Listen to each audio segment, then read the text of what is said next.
The use of deadly force which resulted in Gensler's death was justified.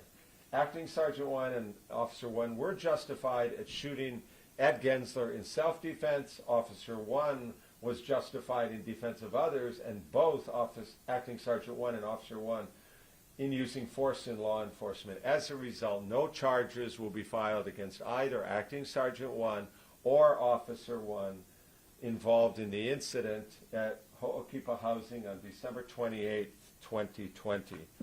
Now, you know, with this incident and other incidents in the news, you know, I'd like to address for a moment both any defendant who's got a warrant out for them, but probably more likely their families or friends.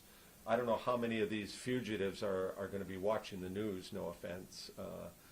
But they are, and this past week, Donovan Shine, and back in April, Milton Kapule ran away from the La Maca work furlough program. And that's a really good program, so it's kind of a stepping stone between a prison cell and being out in the community. And they go off and work during the day, and then they come back in the evening. Well, those two folks left.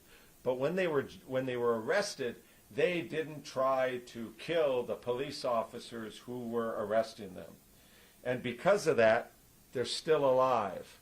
Mr. Gensler and the last case we looked at, Dallas Pierce, both tried to kill the officers that were arresting them. As a result, they got killed. The police officers are within their rights when they're to use deadly force, when deadly force is presented toward them, and they have to do that. So, and I urge the family members to, you know, first, don't run away. You know, take responsibility. If you're on probation, if you're on parole, follow the rules and stay out of trouble, and things like this won't happen to you. Second, if you're